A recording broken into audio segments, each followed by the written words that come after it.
What's up, Story Geeks? It's Jay. And Daryl. And on today's show, we're going to dig deeper, sort of, into the MEG. Not Mariana Trench deep, but, you know.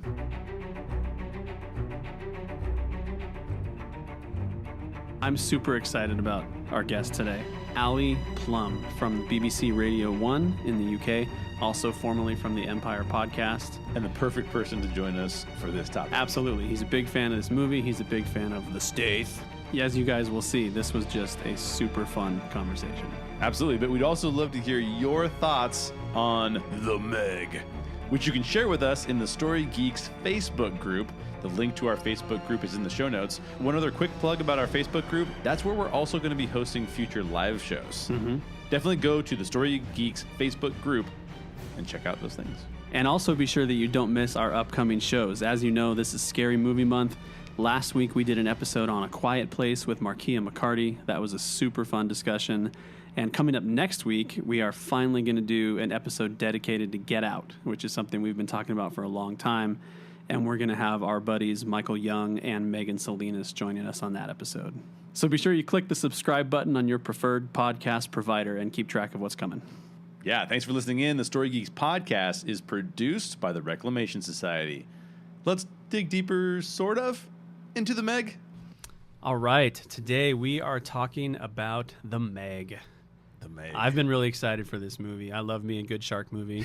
Not necessarily saying this was a good shark movie, but it was a fun shark movie. Can I just jump in and say do something? It, yes. Yes. You have mispronounced the title of this film. Like, straight off. You got it wrong. Oh, really? Right? Because this is a Jason Statham movie. So you got to pronounce this movie The MEG. The MEG. This is I The apologize. MEG. You're right. Yeah. That's a So- good point. Excellent. I'll let you off, but as a Brit, I have to flag it up straight away. Carry on. Your podcast. No, that's great. Well done, well done. I like that.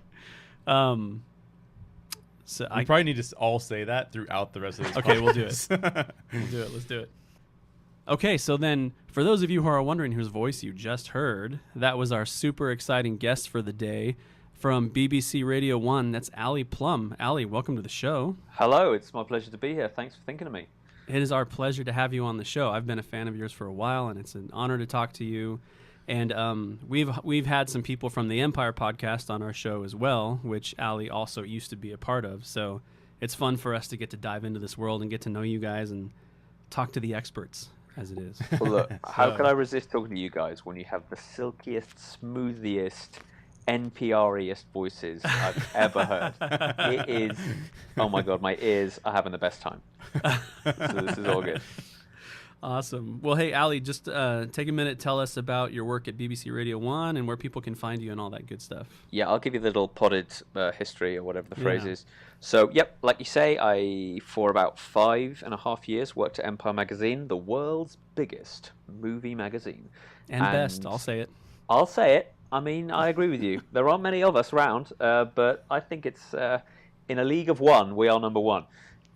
So, yes, Empire for about 5.5 years, which was a miracle that I got the job and that I stuck around for that long.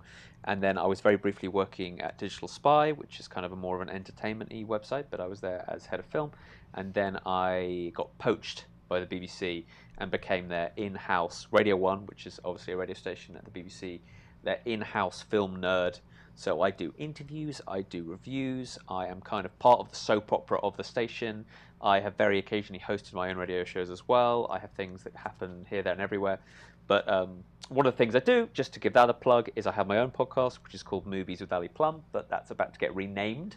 It's going to be called The Slightly Beige Screen Time, which almost means nothing. And then I've also got an iPlayer show, because iPlayer is like, the BBC's answer to Netflix, and I have a bunch of different things. But yeah, I've got a podcast, I've got a Twitter, I've got an Insta, I've got all sorts of things. And in case you're wondering, my surname Plum has a B on the end, so that's pretty much who I am in a nutshell. Awesome. Well, we're excited to have you here today. And you are a big fan of the Statham. I think is people are going to think, listening, that I'm being sarcastic. And maybe I am a bit. Maybe I am. But I have not grown up watching Jason Statham movies. I loved him in Lock, Stock. I loved him in Snatch. I think he's on a real roll lately with the Expendables series, which is obviously pants, but he's enjoyable in them, aside from the limericks. I loved him in Spy, and I think there's a lot of Spy in this movie, actually, with his tone. And he was great as Luke Evans' brother in the Fast and the Furious movie. So I think he's on a real upward tick, and it's nice to see a big-budget, schlocky bit of nonsense with him at the title in the title position, like he's the lead role, and considering he's 51 years old and still looks like an absolute avalanche of pecs and abs. I'm so behind him. Like, I love Crank. The two Crank films, they're weird and twisted and wrong, but I love his sense of humor. I love his tone, and I love his whole shtick of this properly James Bondy, eyebrow cocking Cockney nonsense. He and Tom Cruise must have the same doctors. Like, why have they not worked together? Oh my gosh, how fun would that be? Yeah. Well, they actually have. In Collateral, he actually hands a briefcase to Tom Cruise. Oh, okay. So true. Great point.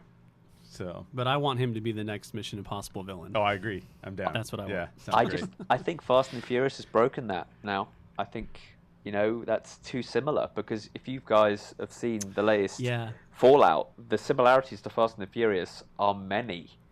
Like, the final action sequence is like, okay, guys, we get it. You've seen Fast and the Furious 8. Well done.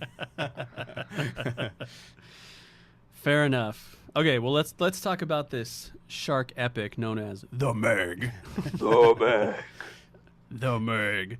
So we are going to get into some spoilery fun in a little bit, but first we'll do one question that's spoiler-free. So you guys, if you're listening to this and you have not seen this movie yet, it did just come out a couple days here in the States. So go see it and then come back and listen to all this goodness. You have this one question as a buffer, and then we're going to start spoiling stuff. So our first question, and Ali, we'll start with you on this, is just straight up, what did you think of The Meg? So look, what you're going to hear now is another kind of packaged answer, because obviously my job is to review movies on the radio, so I have a tendency to go into, I am reviewer robot, here is the review. So here's how I feel about The Meg. Obviously, I'm liable to like it because I love the Stath, and I love shark movies like you guys do. The answer is, I had a good time. I had a good time watching this film. It's obviously got loads of problems. Like, it's got clearly big problems with commercial obligations. Mm-hmm. The screenplay is wonky. The characterization is just loose. Like, I can list as long as my arm of like problems with this film, but I had a good time. Like, this year we've had Rampage, we've had Skyscraper, which have been similarly high budget B-movie nonsense. But I think this, for me, and I again, I am Mr. Stath fan, got me chuckling more than either of those did. I think it was more self-aware when it was self-aware. And this, again, will sound like I'm being silly, but it is directed by a guy who's produced some of my favourite films. And Cool Runnings, right, is an institution in my household. Yeah. Now, John Turteltaub has done that, the National Treasure movies. While You Were Sleeping. There you go. Look, he's not Spielberg. He's not Orson Welles, obviously. But at times you can see his wit and his humanity, his Western sensibilities coming through.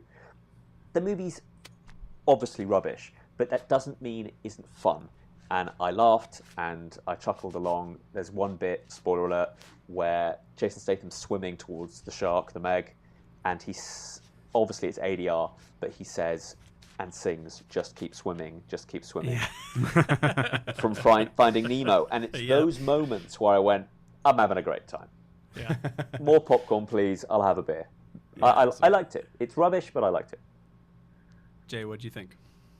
I also really like Jason Statham. Like, I think that as a bald male, I have to support like famous bald males. As do I. I have to pay a ticket just to be like, hey, let's not let this go out of style.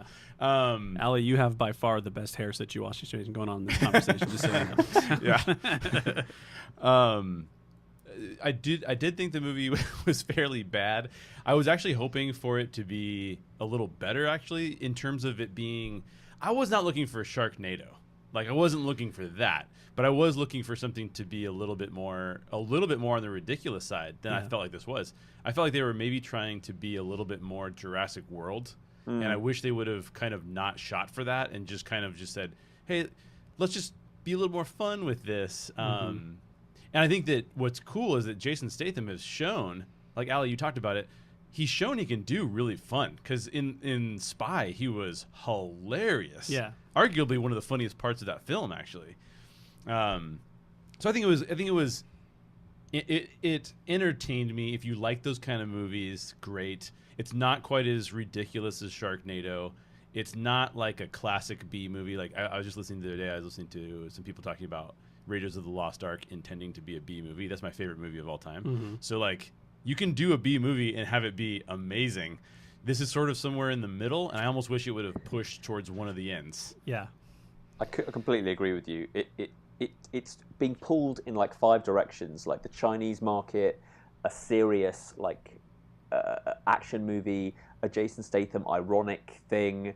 It's its own shark genre. It's like, it's kind of best displayed by the cast list. It's like they just went on a supermarket sweep, right, around a casting venue and went, I need a nerdy looking white guy. Can we get like a sciencey girl with a haircut? Yep, you. We've got the steak. The steak's in the bag. And I think that's kind of the movie in a nutshell. It's like, that'll do. Jam it in. Yes, fine. We'll have a sequence where a character dies, and we'll have a 2-minute serious scene about it, and then the next scene will be harpoons, winks.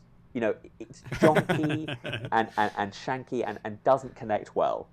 It's not a good film. It really isn't. But, and we need a character who can have a heroic death. Is there anybody who's literally played a character named Hero before? How about that? Oh yes, which is so a great true. cameo type deal too. I love that. It's obviously a crazy flawed movie, but I also had a lot of fun, and I would be all over a sequel. Yeah, I hope it would learn from its mistakes and go, people responded to that. Let's give them more of that. Yeah. I think we're all agreeing it's the ironic, silly stuff that we're enjoying, right? Yeah. Yep, exactly. Jade, you don't think it's as bad as Sharknado, do you? Or do you? No. I don't think it's bad. I mean, Sharknado is like, how can we make this worse? Like that's their intent, right? So it's not trying to do that. It's like it's trying to find. I think what Ali said is perfect. Like it's trying to reach in so many different directions. It just can't find it. Yeah. It also wanted to have those archetypes, and I don't know the book. So if you guys know the book, it's by Steve. I just started to read it. I haven't gotten very far yet. It's a fantastic name for a book. It's just called Meg, a novel of deep terror by Steve Alton. There are many sequels, so a sequel might be possible. But I felt like it wanted to have a sequence where lots of people on the beach get chomped. And so even though that didn't really make sense, they had to make that happen. Again, I don't want to give away too much this early on in the podcast, but I kept going, if I had a checklist of things I was expecting in this movie, it didn't really care about how joined together those sequences were. It just filed them out. Well said. Can I also say, if you go to the Wikipedia page, there's a little bit of damning with faint praise / shade throwing, which I've got to bring up as soon as possible, right? So it's grossed $141 million worldwide. It's, Sunday the 12th of August, so it's by no means really gone anywhere yet. But it says it's received mixed reviews from critics, with some describing it as an entertaining B-movie and others calling it neither good enough or bad enough to be fun. What's your take on that? I feel like that's so back and forth, I don't even know what it means. I think that's kind of accurate. I do think though that it is fun. It's just not good enough or bad enough to be for you to be emotionally involved. Like I feel like there's emotional investment if you go deep with something, like Jaws tries to do, where you like watch someone get eaten in a terrifying way. Yeah. And then there's the Sharknado where you're emotionally involved because you're like, a shark just flew through a window and ate somebody. Like that's hilarious, right? So it's a different emotion. Yeah. But because they play on both those, but you're never sure which one you're going to get, and it never really fully dives into that emotion, I think it's somewhere in the middle. I mean, I think it was definitely fun for me, but it was fun for reasons other than the ones I was hoping it would be fun for. Okay. Okay. Which sort of feeds into our next question. So I'll go ahead and ask this next question. So, spoiler territory. Here we go. Yeah. Hold nothing back. Dive in. So it's Scary Movie Month on the Story Geeks podcast. So, Ali, this is actually the second movie we're doing in our Scary Movie Month series. And we're asking the question of every movie we cover on this series, what makes this movie scary? So, Ali, what do you think? What makes it scary? Not a lot. Like, not a lot. Exactly. Like, not a lot. Like, on the many list of flaws this film has, it is neither scary nor gory. So if you look at Sharknado, not scary, but you can go, that's gory as heck. Like, that is some messed up chainsawing, bloody nonsense. You're laughing at it. This actively isn't scary. There are like 3-4 jumpy moments, but it's not scary. This is the 12. And that's, you know, the UK thing, it's 12A. 12A is like the universal rating where adults can go, children can go, it's all okay. This is the 12A-est movie I've seen in quite some time. Everything's palatable. And that's kind of what I was alluding to before, is the fact that it was fun because it was funny and because it was Jason Statham, but I wanted it to be fun because it was scary, because there was this intimidating presence of the shark, and the shark never felt intimidating to me. No. What do you think? No, I agree. I think there's very little to be. I think you're supposed to be scared of the nature part of it, right? The open ocean, the bottom of the seafloor. There's this sense of like false comfort that we could have on vacation, like in the Chinese beach scene, right? Yeah. Those are fears that they're trying to play upon. I think we're also supposed to be worried about parents dying, kids dying, like those dynamics. Those are supposed to be fears for us. Mm-hmm. But if you contrast The Meg with A Quiet Place, which we talked about last week, A Quiet Place has a completely different buildup for each of those fears. Like they showcased the family dynamic in a tragic way to go, wow, I'm rooting for this family. This is hard. This is very difficult for them. Whereas in this film, they don't give you the time and space. They just go, everybody please be scared for this little girl. And you are, because she's a super cute little girl. But at the same time, there's not a reason to be. It's just that we would all like little kids to be safe, right? So I think that it just doesn't give you quite the same emotional involvement. And I think we could have been it could have been a much scarier film. And like Ali said, there's just a few jump scares, which I hate because I'm so susceptible to them. I always jump. But I think we could have had more terror, if you will, if they would have let us sit with moments for longer. But it just kind of keeps moving. Doesn't give you that. I think this film does a disservice to your podcast. I think it is so surface level and so throwaway and so first or second draft. There is so little to actively get into, to actively dive deep, into this movie, is to do a disservice to your podcast and to the film, because it's just not that kind of movie. True. It's so frothy. It is such, soap scum. But like, I have this theory. I'm sure you've heard it before, right? Where is a McDonald's hamburger, other hamburgers are available, good for you? No. Did you enjoy eating it? God, yeah. It's the best thing ever. Love it. Brilliant. And I think that's what this movie is. Like, you don't eat it for sustenance. You don't eat it because it makes you feel good. You eat it because as you're eating it, it feels good. But afterwards, you don't go, what was the third act saying? Right. Yeah. Right. Exactly. It's That's so true. It's so true. Yeah. But on the other side of that coin, we love a challenge. we actually said we were sitting in the theater and right before the movie starts, Daryl turns to me and goes, Ali's really funny, so I'm gonna ask some lighthearted questions. And I'm like, well, we don't ask that many lighthearted questions. Like we try to be funny sometimes, but we don't ask that many lighthearted questions. And then after the film, I'm like, we're gonna need some lighthearted questions. Yeah. So. It's true. It's man, it just, what do you do with this? Look, right, if we keep it lighthearted just for a little bit longer, I'm going to say that little girl that you brought up, brilliant. Yeah. She's actually really good. I think Li Bingbing, I at first was a bit trepidatious about her, and they give a lot of screen time to her, obviously, because this is a Chinese production. She's really good. I mean, as far as it went, pretty good. I almost was okay with the flirtation between Stath and her. Like, I kind of bought it in a kind of, okay, fine. But it was okay. It was pretty good.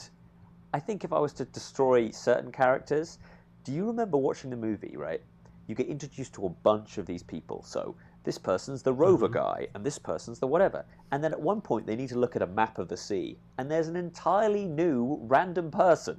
And you're like, this movie already has too many random people. Why is this guy here? And also, can we just drink a sip of some very expensive alcohol to every single other comic black actor who turned down that role? Because that list must be a mile long.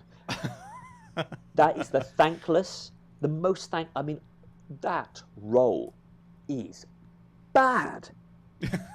It's so true. Yeah, and we've seen it already. It's LL Cool J. It's It's every true. 90s say generic, oh my gosh type phrases. It was just weak, right? Yeah. But I'm trying to think of more. Well, there's been a things. lot of people who have because you brought up Fast and Furious earlier, and there's people that have taken those types of roles and transformed them into their role in a really good way. Yeah. Like Tyrese in the second Fast and Furious is very much like a similar character to that, but he's transformed that into a whole shtick that I think is kind of likable. Daryl's looking at me like, I don't like it, dude. But for me, I like it. I love that franchise, but you're hitting on the one part of it that's hard for me. Ludacris is great too. I love Ludacris, yeah. But there's and then the sidekicks, the other two sidekicks, there's a couple guys from the Dominican that I think are, like they take those roles and they're basically like, you might not have given me anything to work with, but I'm going to let my personality shine through so much that I'm instantly going to be likable. You know? Well said. So it's true. This guy brings nothing and does nothing with weak material. Yeah. But let's not trample over him too much. What else is good about this movie? Come on. I'll tell you, there was one part that was before. I'll say this a little bit, and then we'll attempt to get deep. But there was one part of it that was affecting to me. Oh yeah. And it's probably just because I'm a parent, and as I've become a parent, I get kind of like soft and gushy about certain things. And so it was after the Chinese scientist died, Zhang, I believe his character was. Yeah. And then Li Bingbing's character had to explain to her daughter that her grandfather just died. Oh, yeah. Like that little scene there, I'm going through my head. I'm like, oh, man, I'm fast forwarding to when I have to explain to my boys that my parents die someday. You know, I'm like, that hurts me. Yeah. No, I'm with you. That's a universal thing. It's like, Yeah. I will say the film does, and I think so. Here's two things I think the film does really well. Good luck. I thought that the CG was actually great. Yeah, I know.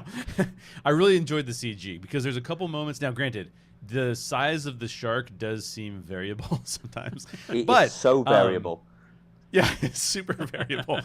But I thought that the scene where the little girl, that's the best scene in the movie to me, where the little girl is in the corridor, the glass corridor, and then the shark just kind of just cruises up. When I say the shark, what I mean is the megalodon. Yeah. Just cruises up to the glass. That's a really good scene. So I do think the CG worked at times, like mostly for me it worked. The other thing that I think the film did really well, I forget. You know what bugs me about that scene you're talking about? What's that? And I know this is not the kind of movie where you nitpick about reality. I get that. Yeah. But if you've watched enough Shark Week or know anything about sharks, that scene makes no sense because sharks cannot stop. They have to keep moving. Notorious for it. That's part of how they breathe. So. Interesting. There you go. Education in addition to entertainment. Now, I will say that I wish that they had leaned in further to the shark who's just out for bloodlust, almost like it's like for revenge. Because they talk about how the shark's just upset by lights. So whenever it's upset, you can kind of be like, Well, oh, they it's talk about that for 2 minutes and then they drop it completely. Yep. Well, yeah, exactly. It's like, well, movement or lights, right? But yeah. Anyways.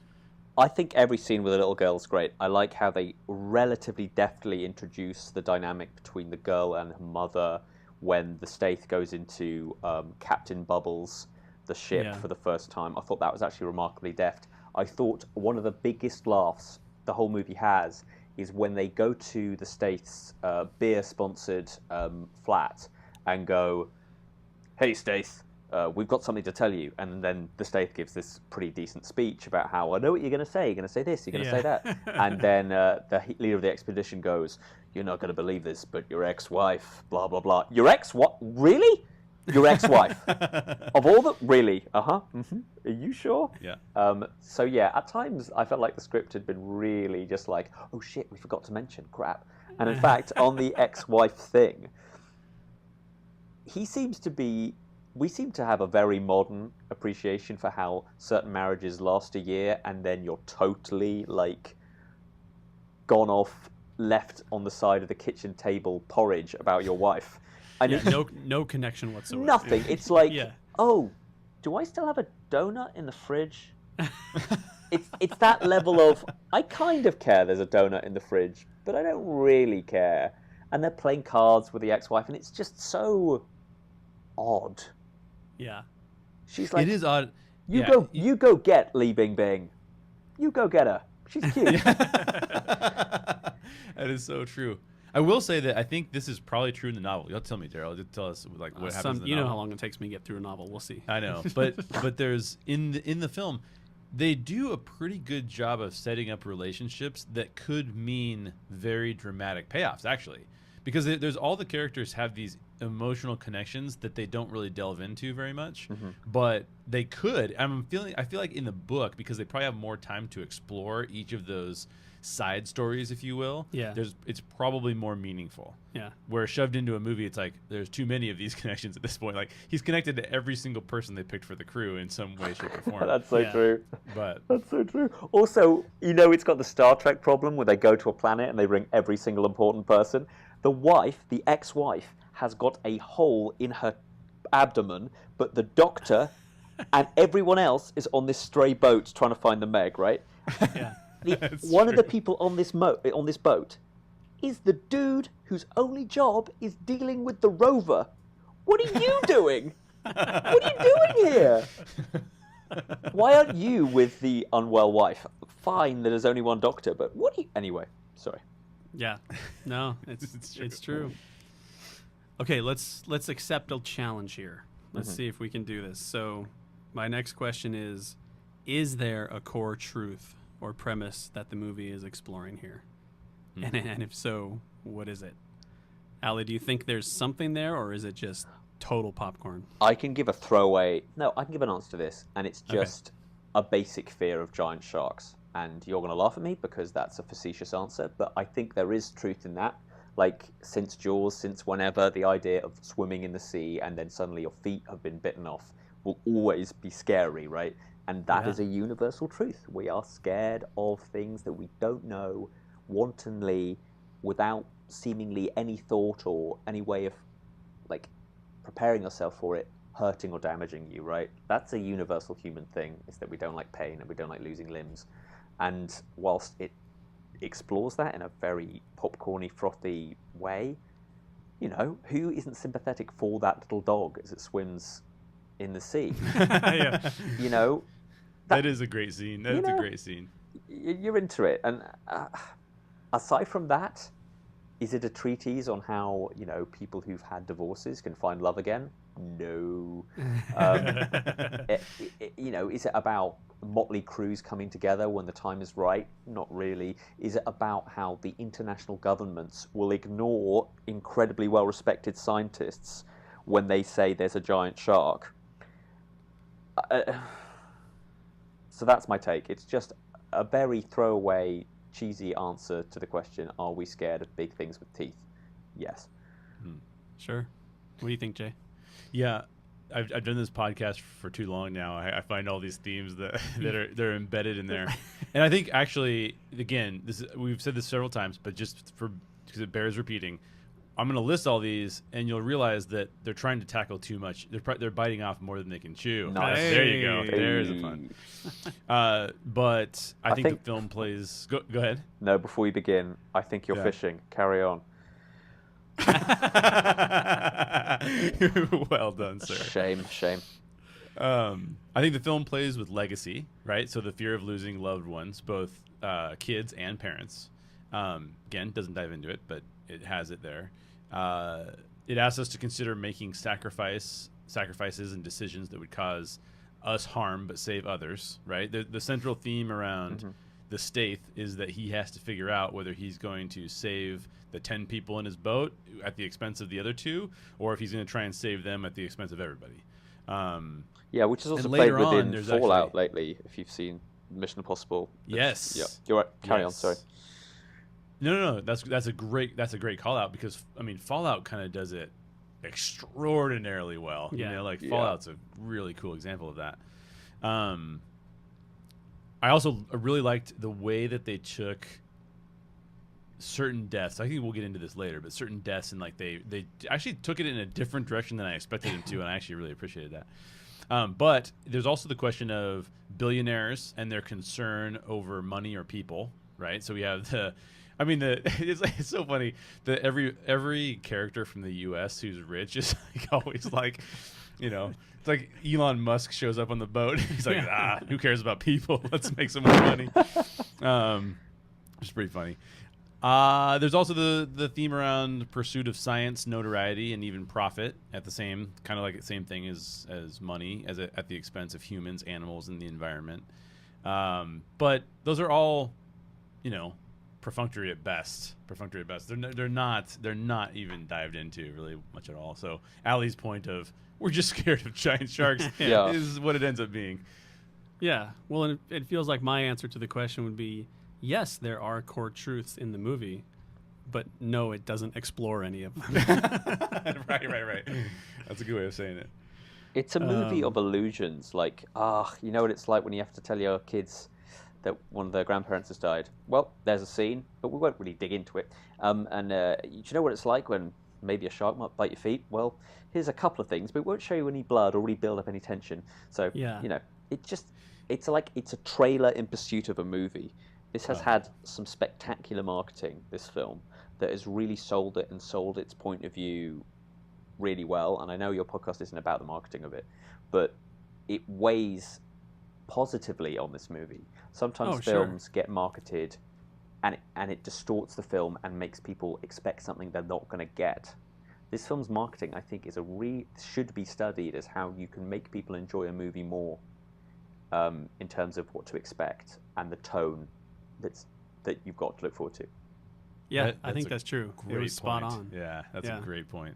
I also think what would have been really fun is another movie that brings up all these like really intense themes and then just completely ignores them is Deadpool. I haven't seen Deadpool 2, but the first Deadpool, it was like, should we care about violence against women? Should we care about extreme violence? I don't know. Let's just throw it out there. And I think that like this film could have done that. This film could have been on that same level, and it sort of is. Maybe it's just not as tongue-in-cheek with it as much as it could be.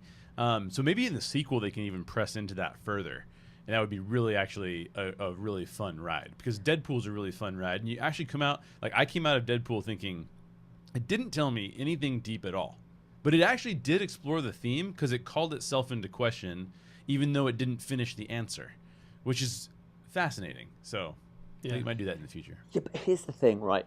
With this movie, we're talking about it as people who've read books and analyze and dissect things. We notice themes, we can see connections, we can see allusions. We're grown-up adults, right, that can read and understand novels, works of art, right? This film is not a work of art, right? It is just not. And if this movie were to achieve Indiana Jones levels, Jaws levels of blockbuster perfection, where it both is a popcorn cinema but also has something to say and characters that you truly believe in and moments of nuance, that would be a miracle. So you don't think we're looking at the first winner of the Outstanding Achievement in Popular Film Oscar here? I am going to put not £5, not £10, but £50 on that not happening. I actually would have been disappointed if this movie were good. Isn't that weird? I would have been like, oh, I didn't want something with a serious thing. I didn't want a message. I didn't want themes. I wanted to be a bit drunk and enjoy this film. Yeah. That's great. That's his next marketing campaign for when it comes out on video. Grab a beer, you'll need it. It comes with the pint. Before we continue, we just want to let you guys know about all of the additional content that you can find over at thestorygeeks.com. At our website, you can find our latest YouTube videos, Patreon posts, and additional written content from our awesome blogger, Ashley Pauls, who shares her own thoughts on what we talk about, and it's a unique spin, and it is definitely worth your read. So go check it out. You can find all of that at thestorygeeks.com. As you're over there, be sure to check out what we've been doing with Scary Movie Month. Go back and check out one of our favorite classic episodes, which is Captain America's Character Journey with Helen O'Hara from the Empire Podcast. All of that, plus Ashley's killer blog posts, are at thestorygeeks.com. Also, what will be over there is what we're doing after this show is over. We call it the Aftercast. After every show, we release an Aftercast on Patreon. That will be all about how we would make the Meg better. First time we've ever done this. The Aftercast to a dig deeper is a make it better. Yeah, it's going to be really, really fun. And you're probably wondering, what is Patreon? Well, Patreon is a website that allows fans to support creators like us. You can support the show for as little as $2 a month, and we show our thanks back to you by giving you rewards like additional content, like our Aftercast. If you love what we do, we would really appreciate it if you become a patron. Please consider supporting us for as little as $2 a month, and we'll thank you by giving you additional content. Most people support us at $3 a month and get signature content out of that as well. And every once in a while, we get a $5 a month or more subscriber, and we actually read their answers to our questions on the podcast, which is really cool too.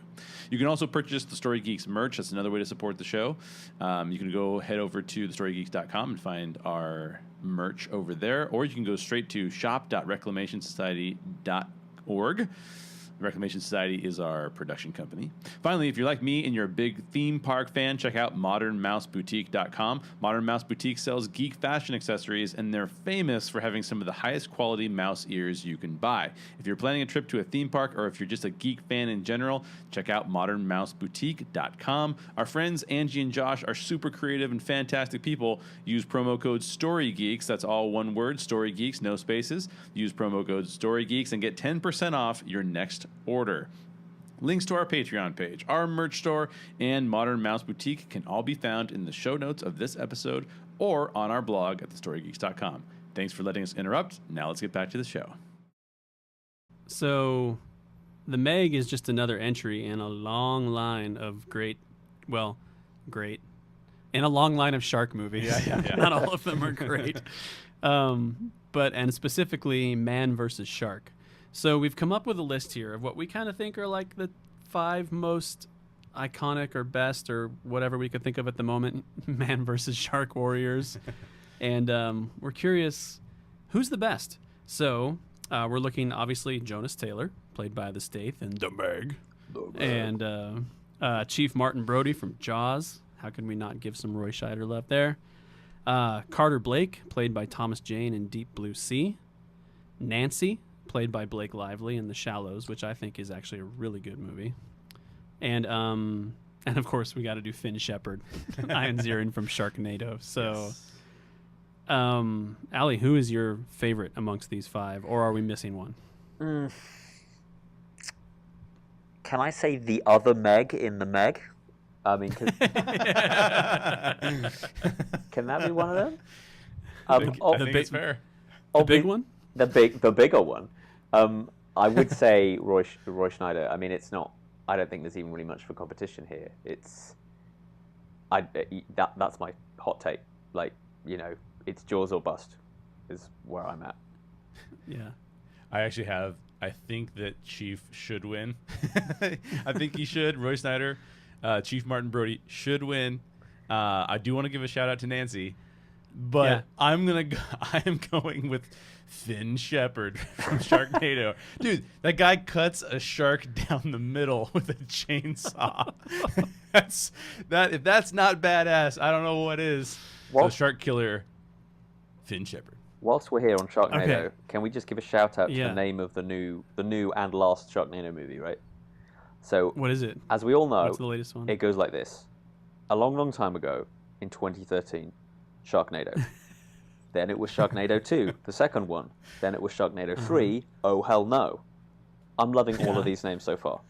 Sharknado, The Fourth Awakens, Yeah. Can Die in a Bin. Not very good. Number 5, Sharknado 5, Global Swarming. Oh, The boy. latest one, which is set to be released in 7 days' time on August the 19th, stars Tara Reid, Ian Zerling, and Cassie Skirbo, all set to return. It will feature time travel, Nazis, dinosaurs, knights, and Noah's Ark. Sci-Fi have confirmed it will be the final installment of the series rather. Its title is The Last Sharknado. It's About Time. That's awesome. Wow. Well done. Well Too good. done. Okay, Too so Ali, but just a quick little tangent here because I listened to your most recent episode of your podcast on the Meg, and you talked a lot about five-headed shark attack. Is that what it's called? Yeah, boy. Unbelievably good. Unbelievably good. Similarly, another sci-fi movie, and if you know Sci-Fi the channel, it's all about giving Danny Trejo work. Like, that's what it's about. Right. Yes. Like, his agent, I imagine his agent is a lot like the agent from Friends. It's like, Yes. Danny, I've got another shark movie. So here we go. The first one, two-headed shark attack. And the tagline for this is, 1 body, 2 heads, and 6,000 teeth. Great. Carmen Electra got some work from that one. 3-headed shark attack, Danny Trejo, hello, and Rob Van Dam, not spelt the same way, you know. More heads, more deads. Wow. Great stuff. And the latest one, which is 5-headed shark attack, is You Can't Survive the 5. Oh my gosh. Oh, boy. Not so sure. I think about that might be the funniest thing ever said on this podcast, dude. We've had some hilarious guests, but Sci-Fi exists to give Danny Trejo work is epic. That's it. Someone's got to do it. I mean, Someone's got to do it. Robert Rodriguez isn't doing it anymore, so No. someone else has to. Lazy. Lazy.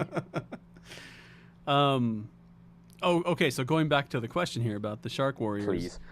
I'm on board with Brody. I'm going to choose Brody. Okay. But I actually have what I think is somewhat of a logical reason for this. Okay. I think he's the only one of these 5 whose survival does not depend on dumb luck. Yes. Oh. Okay. Yes. You know what though? That if you're gonna take that line of thinking, the Stath is up there then. Yeah, but there's that scene in the movie where he and Li Bingbing almost get chomped by the thing. Like the Meg was going to that's take true. them out, but it just happened to be tied to the boat. That's true. That's true. Yeah. So I think everybody else is just lucky. Do we want to mention Deep Blue Sea in terms of the dumb luck factor? Because that's just I feel like we have to.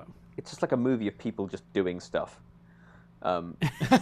You know, they just do things. I'm going to do this now. I'm dying now. This is happening. The Meg does have a flowing logic of why things are happening, rather than today for the past 8 scenes I've been sensible and now I'm a moron. Yeah. The Meg doesn't do that. It somewhat retains its form a bit.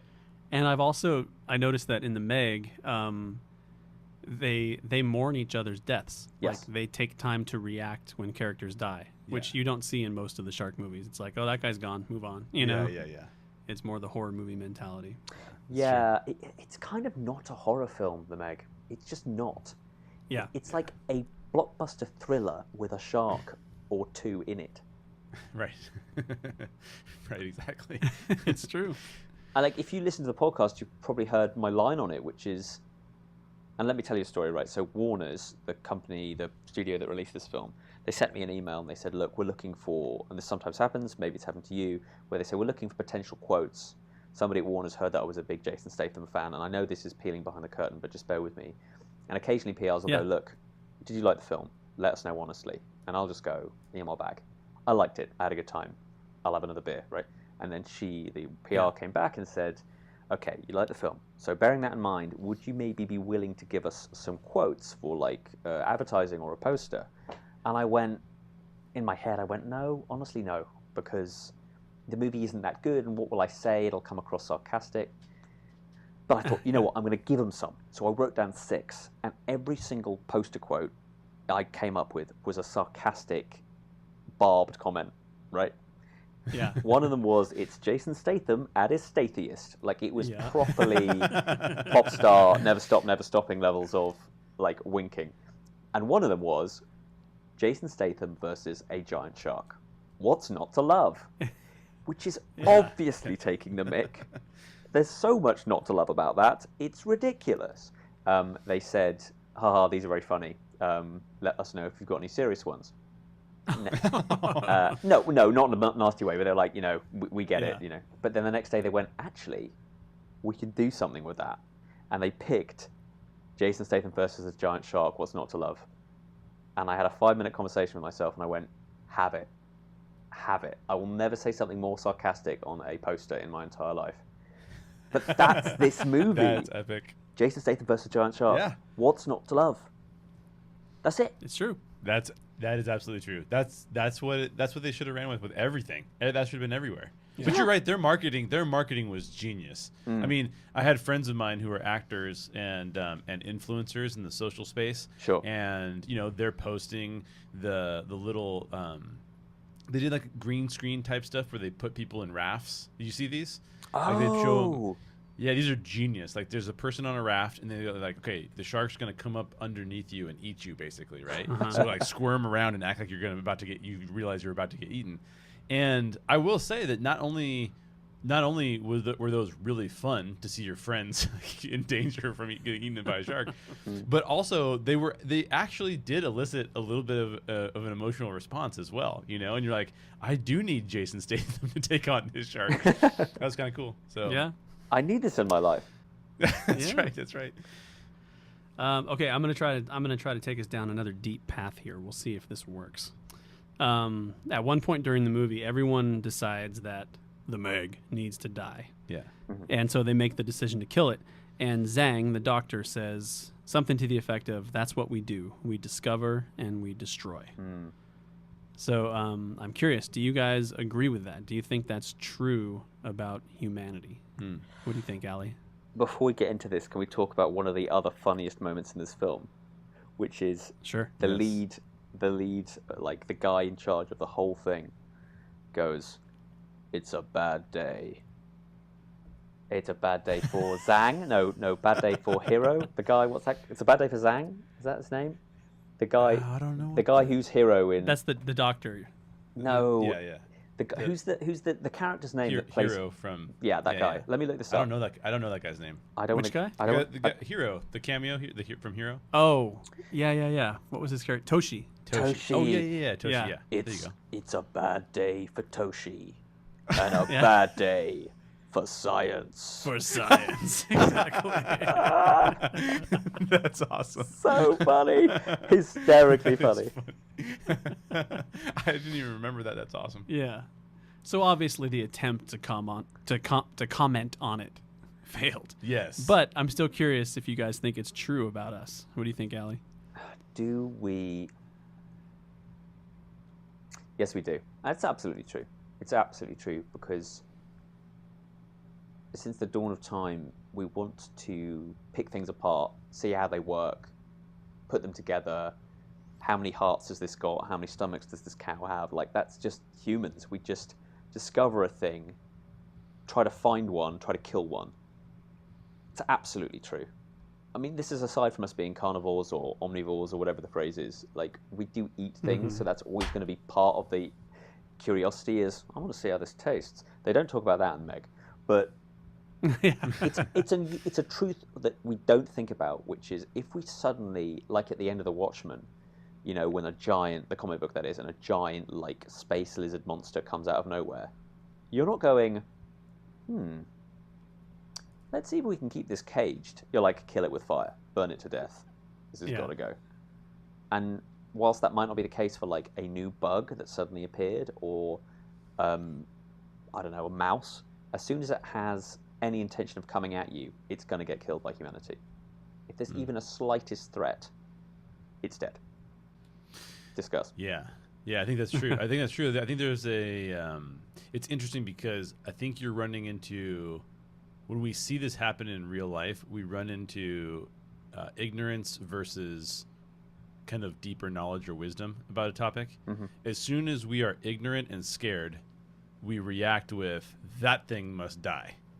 Whereas it doesn't. We do that with people too, right? As soon as we're ignorant and scared, we react with this like primal fear of it's either them or me.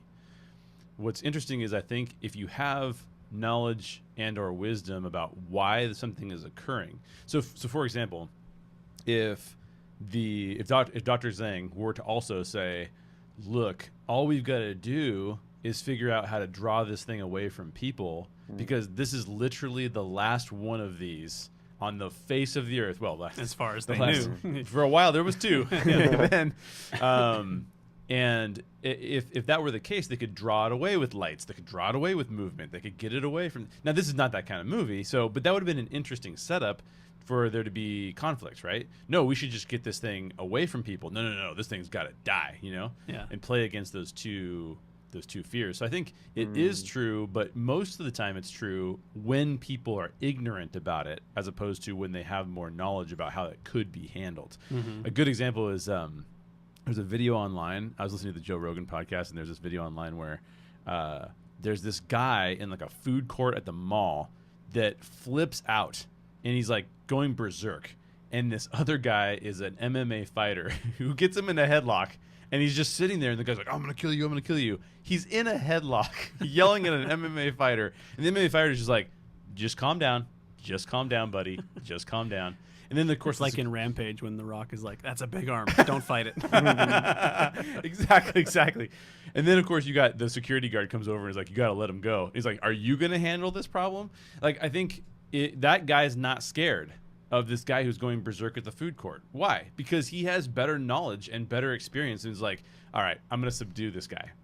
Whereas if it's me, I'm like, somebody grab a chair and take it to this guy's head, because he might really hurt somebody here, right? So it's just this kind of weird interplay of humans, of when we feel like we're completely out of control, and that causes us to experience fear, and we're ignorant about why, we lose it. Yeah. I think what we're dancing around is something that cannot be tangibly assessed or like itemized, which is where on the dial of fear of a thing is it acceptable to just kill it? Like, where does it go from mouse to shark, right? Because there's part of the social contract is no one's going to have a go at me if I kill a wasp, but if I kill a mouse, then I'm a monster. So I just think this is something that sociologists will talk about forever, which is, why are we okay with this? We don't eat dogs. That's not okay. You know what I mean? That there is something here. At what point does a creature go from, say, being a seal or a walrus to it's a killer shark? You can kill it. You know? Yeah, totally. Predator, prey. There's a lot of stuff mixed up in here, and I think the best example of an animal where you go, oh, it's so cute, is a hippo, but it's also the most dangerous animal there is.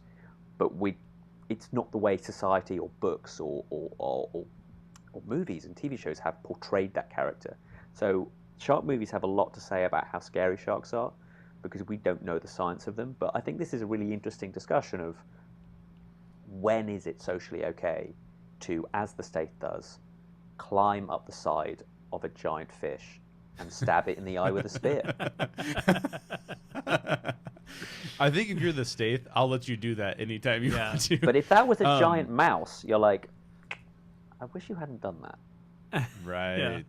Anyway. Well, and it's interesting that this comes out right near Shark Week, too, because Shark Week was just a little while ago. Yeah. And so there's all, like, I watched a lot of that stuff on YouTube and stuff, and I'm seeing all these videos pop up where, you get the ones that are sensationalizing it, and it's like the apex predator and the hunt for the giant great white and all that kind of stuff. But then you also get the ones where it's like people are misunderstanding sharks and they're starting to become endangered. Right. And we need to stop killing them. You know, they're an important part of the ecosystem and stuff like that. And so I do think that it's true of us that we destroy. But on the other hand, I'm really glad that the Meg did not go the other way. I'm glad that it was not a movie about the virtue of studying this giant shark rather than killing it. It knew its limits, I think. Yes. I think, it's a tricky one. I do think that there's a moment. So I do think there's a moment in the film where I would have liked it if it would have been a little bit more. This is a giant shark that will destroy at all costs and just has bloodlust like no other shark. Yeah. I think that would have been, because actually while I was watching the film, there was a part where I'm like, wait, why do you want to kill it so bad? I knew why the billionaire wanted to kill it. They gave him a reason and all that kind of stuff. But you got to think that Zhang and the rest of that crew, the science crew, would be like, no, we got to keep this thing alive at all costs. This is, you realize what we have here. Yeah. Well, and they'd spent all this money and all this time and all this energy, these years, proving that the floor of the Mariana Trench was not actually a floor, but just gas, and there was stuff underneath it. Yes. And they achieved that, and there's a giant shark, and now it's all just gone. It's like, we're not studying anything anymore. But I think if you would have changed one little thing about the movie, and instead of saying like, oh, the lights are what's bothering it, but if they said, oh, it has a preconditioned evolutionary trait of wanting to kill mammals. I don't know why. Yeah. Do we need to know why? We don't need to know why. And if you said that, changes everything. Now you can have it chomping people in half. You can have it doing things. You're like, whoa, this thing's crazy. And then when it shows up on that Chinese beach, that scene is way more terrifying because you're like, it's just going to start eating massive amounts of people. Yeah. So that would have been really fun, I think. They really just require you to take it as read. It's big shark scary, for sure. right, exactly. It's true. Let's talk a little bit about the deaths in the movie. Not as many as I would have thought. Probably, again, like you said, Ali, it's the most 12A-iest movie you've seen. But in our case, that's PG-13. Yeah, PG-13, exactly. Yeah, and I read somewhere or heard somewhere that they actually did shoot some much gorier stuff. But they also say don't expect a director's cut or anything like that because none of it was finished with effects. Oh, sure. And they're not going to spend the money to go back and finish it just to have some DVD extras. But, but as far as the deaths go, I'm wondering, did any of them mean anything? Was there any significance to any of these deaths? What do you think, Ali? Was there any significance? I mean, obviously they play really hard on the father-daughter thing and what happens when you throw your life at one specific project and ignore your family to an extent. Yeah. I mean, I got the impression they say, he wasn't a great dad, but you kind of go, well, he seemed to be working with his daughter and let his granddaughter be there, and there are loads of photographs of them smiling together. It didn't seem like he was a total monster. We've all got issues, guys. So him dying means something. I think there was that I would have rioted if Rainn Wilson hadn't died. Yeah. Oh, he so had it coming. And did you guys think that at one point, and this is maybe me being stupid, but when I thought he might be turned into the big bad of the film. I thought he might have gone, right, I'm going to blow up the whole oil, rig when he was talking about the explosive devices. Like, bloody hell, this guy is a psychopath. One moment he's saying, I'm mourning with you. The next moment he's going, nuke him from orbit, it's the only way to be sure. And I was like, oh no, he's going to go kill the Meg. And I will say the only death that really meant anything is that poor whale that they just blow to bits. That was heartbreaking. I just went, oh, it's a whale. They go, oh, it's a whale. I was like, you just killed a whale. It's true. I did think he was going to be the big bad of the film for sure. That whole scene when he gives his little speech and then he goes out to destroy it and stuff, it was just very awkwardly done. I'm like, did you guys think? I'm like, cognitively I understand what's going on here, but this is executed so weird. Like, it's so jarring. You know, You know what I thought was going to happen, and see if you guys thought this too, especially just having seen Fallout. I thought for sure the Meg was going to jump out of the water and swallow the helicopter. Yes, me too. Well, me yes. too. I totally thought that was going to happen. too. I was so shocked it didn't. with a mustache. Yeah. Exactly. You prick, as So- it does it. Yeah, I do. Feel, I just feel like there's that again, talking about the marketing again. The movie is ever so slightly undone by expectations of wackiness, and I would agree. I was surprised somewhat when the Meg chomps the other Meg, but I was waiting for a helicopter to get eaten for sure. Absolutely. Yes. Yeah. There's a sentence I So I just have said out one loud. I'm a significant- fully grown adult. I just said I was waiting for the Meg to eat a helicopter. What's going on? That's true. I have no problem with that. I have no That's problem fine. with that either. Yep. Sounds great. Double thumbs up. There was one significant death, I think, and see if you guys pick up on this at all, or if I'm just crazy. But so there's the medical doctor, Dr. Heller. Yeah. Heller is with Jonah. Yeah. So this is fascinating to me from a storytelling perspective. Jonah is the one who decides to leave the two rescuers behind and take the doctor and all the other survivors of the early boat crash or whatever it is, sub crash or whatever, and leave. And so the doctor has lingering resentment for him because he thinks that he chickened out, basically, for lack of a better word. Which was, by the and way, didn't save bullshit. those other two guys. Pardon my French. Total bullshit. Total Absolute bullshit. You're a human being with a brain. You would have died. Even in your selfish heart of heart, you have to be on his side because you are no longer dead. Yeah. Anyway, sorry. Yeah. And even the Stath. If the Stath is running away from something at that point, Get out. You better be. Yeah. Yeah, exactly. So this is what I found really fascinating. I had every expectation that when Ruby Rose's character Jax, so then later in the film, Dr. Heller, the guy who's pissed off at Jonah and thinks he's a chicken, and then Jax, who's random computer programmer lady, basically, right? Like, Yeah. Who, by the way, just as a commentary on that character, I completely forgot about until you just said her Oh, name. really? Yes. That's funny. So then they're in the water, and the Meg is coming toward them. There is every expectation and buildup that Dr. Heller will chicken out because that's what he's been so pissed about, and that you will recognize him as a hypocrite, and eventually he'll get eaten.